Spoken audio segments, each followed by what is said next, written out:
Hello students, मैं हर्षवर्धन, आपका विज्ञान टीचर। आप सभी का हमारे यूट्यूब चैनल ब्लूप्रिंट डिजिटल में स्वागत करता हूं। बच्चों, हम लोगों ने कक्षा 9 का अध्याय 3 स्टार्ट कर दिया था और ये इस अध्याय पर आज हमारा भाग 7 है। ठीक है बच्चों, इस अध्याय का नाम क्या है?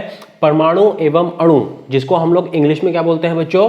Atoms and molecules. ठीक है बच्चों, आज की इस वीडियो में यानी कि भाग 7 में हम लोग कौन कौन से टॉपिक समझेंगे बच्चों? कि रासायनिक सूत्र क्या होते हैं, जिसे हम लोग बोलते हैं केमिकल फॉर्मूला। फिर हम लोग समझेंगे तत्वों के सूत्र, यौगिकों के सूत्र।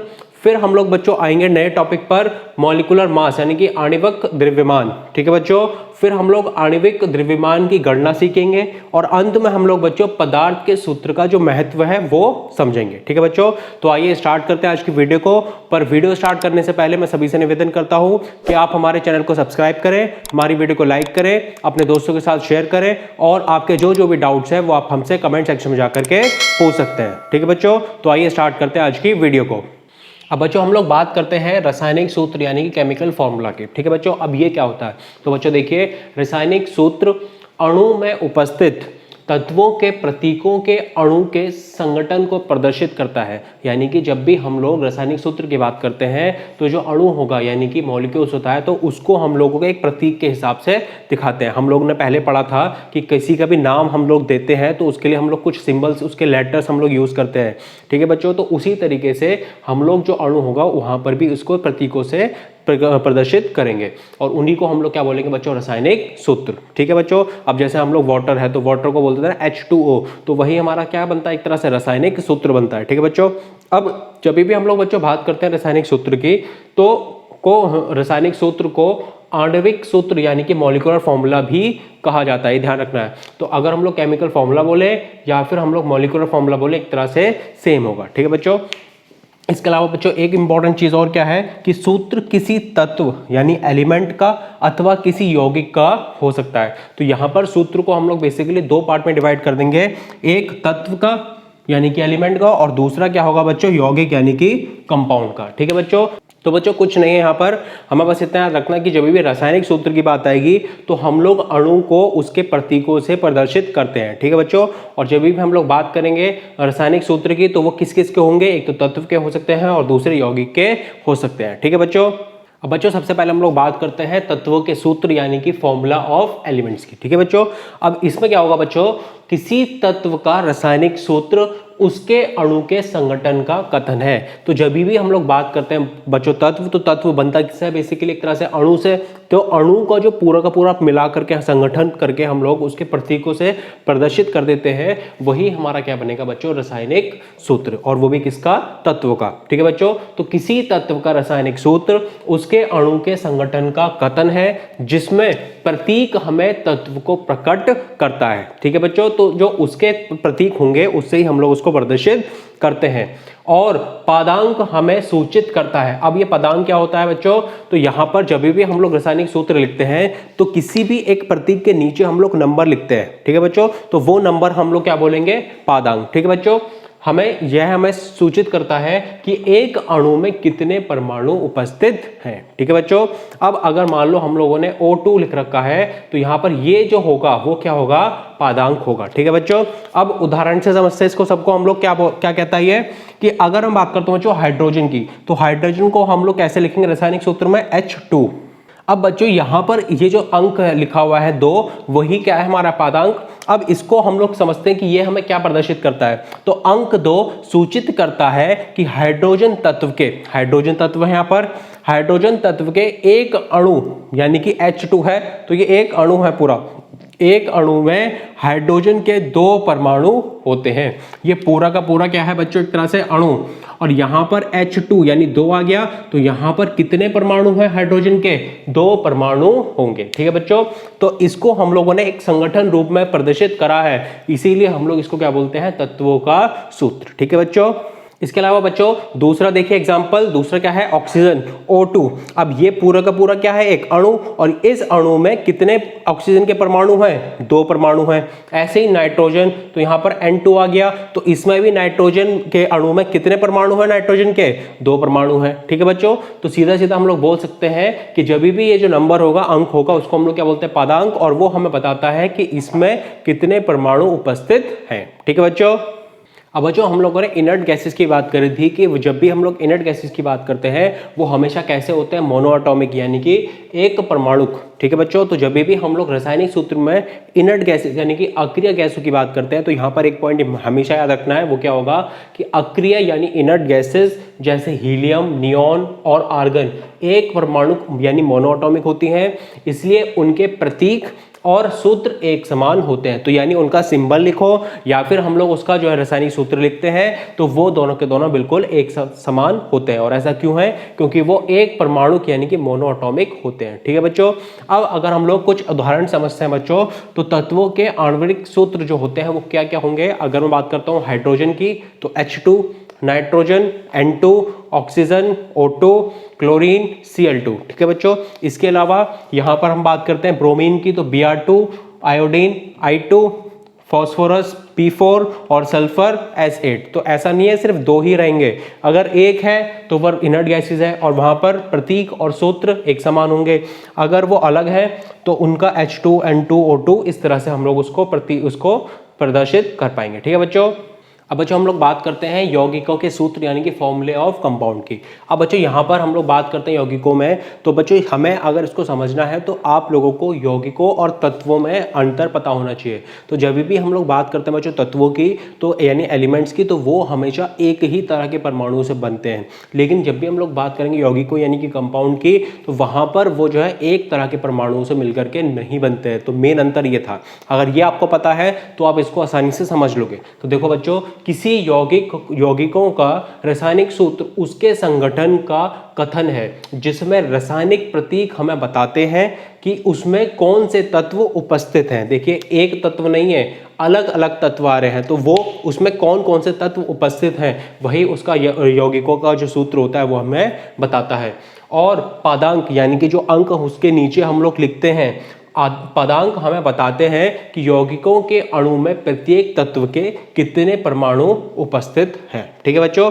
अब सीधा सीधा अगर हम बात करते हैं तत्वों के सूत्र और यौगिक के सूत्र में, तो अंतर यही है कि वहां पर एक तरह के तत्व थे, यहाँ पर अलग अलग तत्व आ जाएंगे। और बच्चों पादांक का जो महत्व होता है वो यही है कि जो भी वो जो अंक होता है वो उस परमाणु के कितने हमारे पास उपस्थित हैं वो हमें बताएगा कौन, उसका पादांक। ठीक है बच्चों।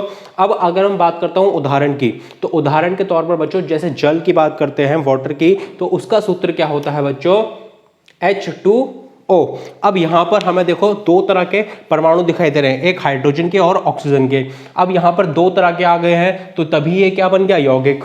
अगर मैं इसको ऐसे लिखता हाइड्रोजन, तो ये बेसिकली क्या हो जाता बच्चों, सिर्फ और सिर्फ तत्व। तो यहाँ पर हम लोग तत्व के सूत्र की बात करते हैं, लेकिन यहाँ पर 2 तरह के आ गए, हाइड्रोजन भी और ऑक्सीजन भी, इसीलिए हमने इसको क्या बोला है, यौगिकों का सूत्र।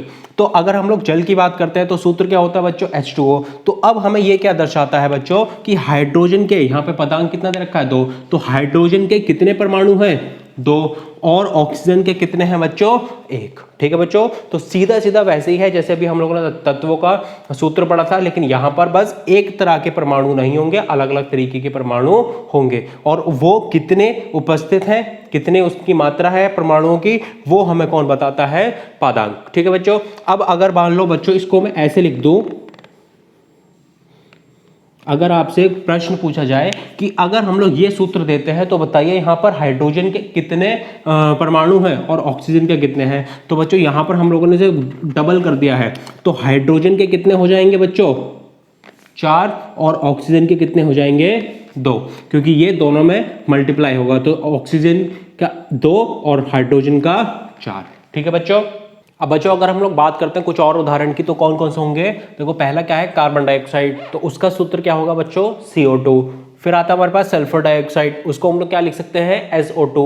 फिर अमोनिया। अमोनिया को कैसे लिखेंगे बच्चों, NH3। अब देखो यहाँ पर जो है कितने तत्व हैं, वो कितने परमाणु हैं, दो तरह के, एक नाइट्रोजन है और एक हाइड्रोजन है। अब नाइट्रोजन तो केवल एक ही परमाणु है, लेकिन हाइड्रोजन के कितने हैं, 3 परमाणु हैं। ठीक है बच्चों, ऐसे ही हमारे पास मीथेन क्या होता है, CH4। अब यहाँ पर कौन कौन से तत्व हैं, कौन कौन से परमाणु हैं, तो कार्बन भी है और हाइड्रोजन भी है। कार्बन का 1 है और हाइड्रोजन का 4 है। ठीक है बच्चों, इसके अलावा एथेनॉल जो अल्कोहल होता है बच्चों, उसका सूत्र क्या होगा, C2H5OH।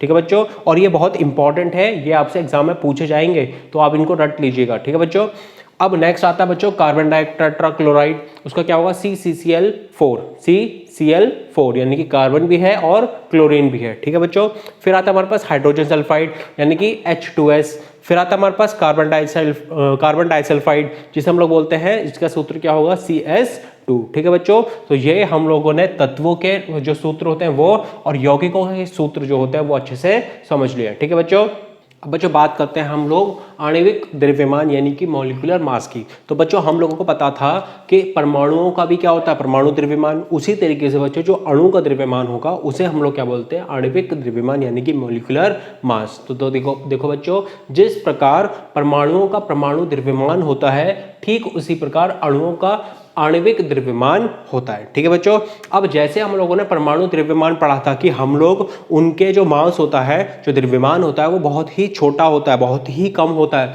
तो हम लोग उसे कैलकुलेशन में यूज नहीं कर सकते हैं। तो उसको सही तरीके से यूज करने के लिए, ताकि हमारी कैलकुलेशन और डिफिकल्ट ना हो, हम लोगों ने क्या करा था बच्चों, वहां पर कार्बन 12 का इस्तेमाल करा था।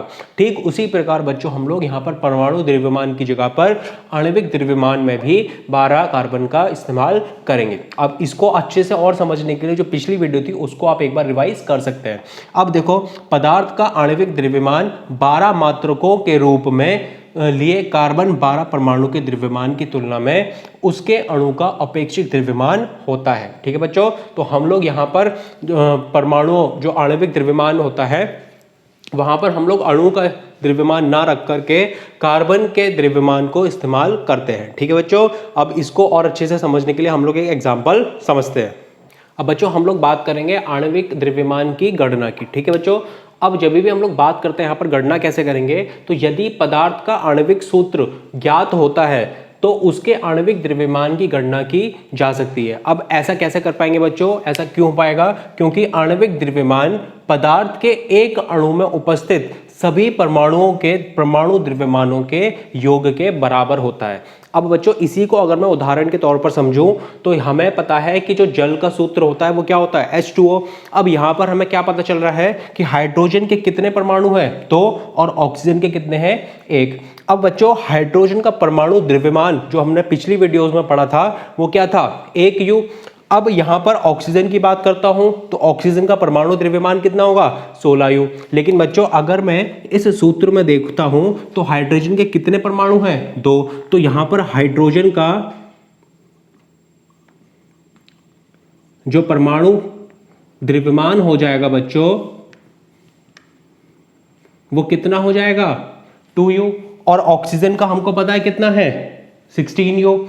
तो यहां पर अब हमें यहां पर क्या निकालना है, इन दोनों का योग निकालना है। तो H2O का आणविक द्रव्यमान निकालने के लिए इनको हम लोग प्लस कर देंगे, तो 2U प्लस 16U जो कि हो जाएगा 18U। तो हम लोग बोल सकते हैं बच्चों कि जल का आणविक द्रव्यमान की अगर हम लोग गणना करेंगे तो वो कितना निकल कर आएगा, 18U।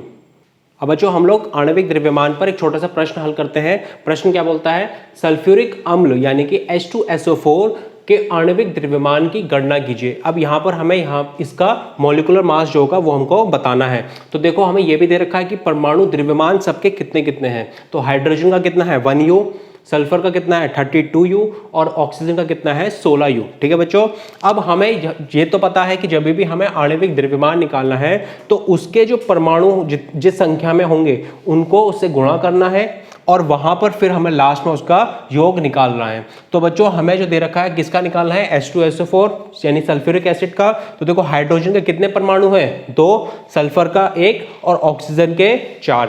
और अगर मैं इसको फॉर्मूले को लिखता हूं तो देखो हाइड्रोजन के कितने आ गए, 2, सल्फर का 1 और ऑक्सीजन के 4। और जबकि हमें पता है कि परमाणु द्रव्यमान हाइड्रोजन का कितना होता है 1U, तो 2 को गुणा कर दिया 1U से। उसी तरह से सल्फर का कितना होता है 32U, तो वहां पर रख दिया हमने 32U। और ऑक्सीजन का कितना होता है 16U, तो वहां पर हम लोग 4 को गुणा कर देंगे 16 से। ठीक है बच्चों, अब इसको अगर हम सॉल्व करते हैं तो ये कितना हो जाएगा 2U, यहाँ पर 32U, और ये हो जाएगा गुणा करने पर 64U। ठीक है बच्चों, अब अगर हम लोग इसका योग निकालते हैं तो प्लस करने पर कितना आ जाएगा बच्चों 98U। अब हमको जब भी हमें परमाणु द्रव्यमान अगर हमें पता है तो हम लोग आसानी से उसका आणविक द्रव्यमान निकाल सकते हैं। बस हमें ध्यान क्या रखना है कि जितने भी उसके परमाणु की संख्या होगी उतने से उसको हमें गुणा करना होगा। ठीक है बच्चों, तो हमें आंसर कितना आ जाएगा 98U। अब बच्चों बात करते हैं हम लोग पदार्थ के सूत्र का महत्व क्या होता है। अगर हम लोग किसी भी पदार्थ की बात करते हैं तो उसको हम लोग उसके नाम से भी तो बुला सकते थे, लेकिन यहाँ पर हम लोगों ने उसका सूत्र दिया। अब इसका रीजन क्या है, उसके महत्व क्या है, वो हम लोग समझते हैं।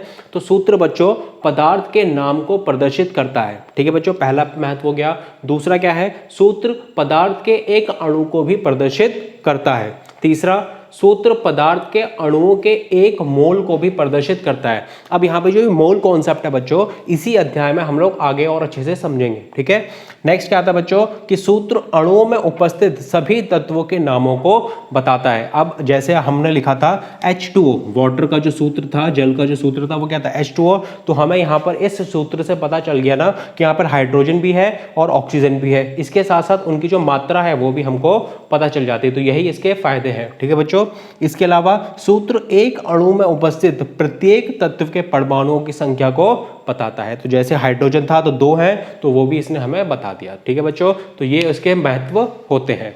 तो बच्चों आज की वीडियो के लिए बस इतना ही। आगे के जो टॉपिक होंगे वो हम लोग नेक्स्ट वीडियो में कवर करेंगे। अगर आपको ये वीडियो अच्छी लगी हो तो आप इसे प्लीज़ लाइक करें, हमारे चैनल को सब्सक्राइब करें। मिलते हैं हम लोग नेक्स्ट वीडियो में। Thank you.